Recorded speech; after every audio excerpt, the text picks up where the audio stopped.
News కి స్వాగతం.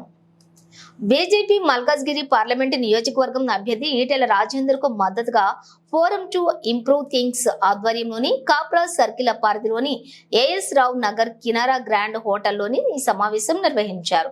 ఈ కార్యక్రమానికి ముఖ్య అతిథిగా లోక్ సత్తా పార్టీ వ్యవస్థాపకులు మాజీ ఎమ్మెల్యే జయప్రకాష్ నారాయణన్, బీజేపీ మాజీ ఎమ్మెల్యే ఎన్వీఎస్ఎస్ ప్రభాకర్, ఈటెల రాజేందర్లు హాజరయ్యారు.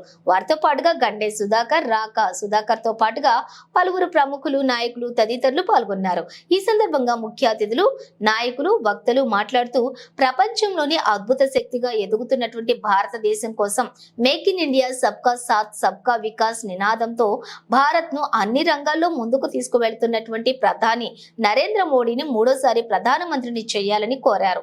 దేశంలోని అతిపెద్ద నియోజకవర్గం మల్కాజ్గిరి పార్లమెంటు నుండి బీజేపీ తరఫున పోటీ చేస్తున్న ఈటెల రాజేందర్ కు ఓటేసి భారీ మెజారిటీతో గెలిపించి మల్కాజ్గిరి పార్లమెంటు నియోజకవర్గం అభివృద్ధికి తోడ్పడాలని కోరారు. ప్రధాని Narendra Modi make in India నినాదంతో వందే భారత్ రైలును ప్రవేశపెట్టారని, కరోనా వైరస్ కు కోవాక్సిన్ మందును కనిపెట్టి 130 కోట్ల భారతీయులకు ఉచితంగా అందించడమే కాకుండా ప్రపంచ దేశాలకు అందించిన ఘనత ప్రధాని నరేంద్ర మోడీకి దక్కుతుందన్నారు. ఆర్టికల్ 370 రద్దు చేశారని, సర్జికల్ స్ట్రైక్ తోటి ప్యాక్ ను ఉగ్రవాదులను తరిమి కొట్టారని తెలిపారు.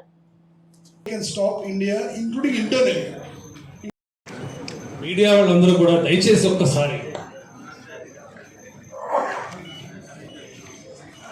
మళ్ళీ 19 ఎన్నికలు పోతే ఎక్కడ అలవి కానీ హామీలు ఇవ్వకుండా ఎక్కడ ఇవాళ మళ్ళీ నాకు మీరు మార్కులు వేయండి అని చెప్పి అప్పీల్ చేస్తే 303 సీట్లు ఇచ్చి మోడీ గారు మీరే మా ప్రధానమంత్రి, మీ చేతుల్లోనే ఈ దేశం మేము క్షేమంగా ఉంటామని చెప్పి ఆశీర్వదించింది ఈ దేశం 2019లో. ఇవాళ మనం అంటాం సముద్ర గర్భంలో పుట్టిన కిరీటం ప్రజల ప్రాణాలకు కానీ, ప్రజల ఆస్తులకు కానీ, ప్రజాస్వామ్య వ్యవస్థ కానీ బలంగా పెట్టేటువంటి ప్రయత్నం ఎక్కడ జరగలేదు. ఎక్కడ రాజపల్లి స్టప్ అని నో అనేది అంటున్నాడు. అంతకుముందు ఏ ప్రభుత్వంలో మంత్రులుగా ఉన్నారో ఐఏఎస్ ఆఫీసర్ ఉంటారో జైల్లో పైన చిత్రం చూశాను. కానీ ఇక్కడ 10 ఏళ్లలో ఫస్ట్ 5 సంవత్సరాల కాలంలో ఎక్కడ ఇది మచ్చలేదు. భారతదేశం లాంటి దేశంలో ప్రజలందరూ కూడా కరప్షన్ ఉండరాది, తినరాది అనేటువంటి ఈ దేశంలో ఒక దెబ్బకే సిస్టమ్ మారిపోయింది.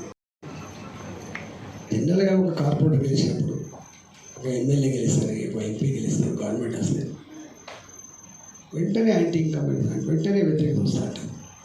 5 ఏళ్లకు చాలా కష్టం ఉంటుంది. ఇప్పుడే నేను కార్లో వస్తుంటే ఒక పాట చూసిన, ఏ పాట రేవంత్ రెడ్డి గారికి అయితే గొప్పగా మైలేజ్ ఇచ్చిందో గదే టూల్లో మళ్ళీ పాట వచ్చింది. 4 నెలలు అవుతుందన్నా ఏమైందన్నా అని పాట వచ్చింది. వ్యక్తులు శక్తిగా మలిచేటువంటి శక్తుల్లో వ్యక్తులు అయితే కూడా కొన్నిసార్లు మోడీ గారు నాకు తెలిసి ఇంత అనుభవం ఉన్నటువంటి పార్టీకి, ఇంత చరిత్ర కలిగిన పార్టీకి, తట్టు గుజరాత్ కేంద్ర బిందువు ఉన్న పార్టీకి ఫస్ట్ టైం ఎమ్మెల్యే ముఖ్యమంత్రి అయిపోయాడు. అదొక చరిత్ర. అక్కడ ఏమాయమీలు ఉన్నటువంటి రాష్ట్రంలో ఎమ్మెల్యే కావడం బీసీ కాదు.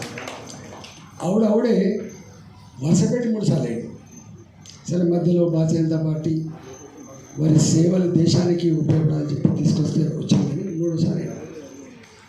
తర్వాత ఎన్నడూ పార్లమెంట్లో అడుగుపెట్టిన వ్యక్తి టక్కన పార్లమెంట్కి వచ్చి ప్రధానమంత్రి అయిపోయాడు. ఆవిడే 273 సీట్లతో భారతీయ జనతా పార్టీ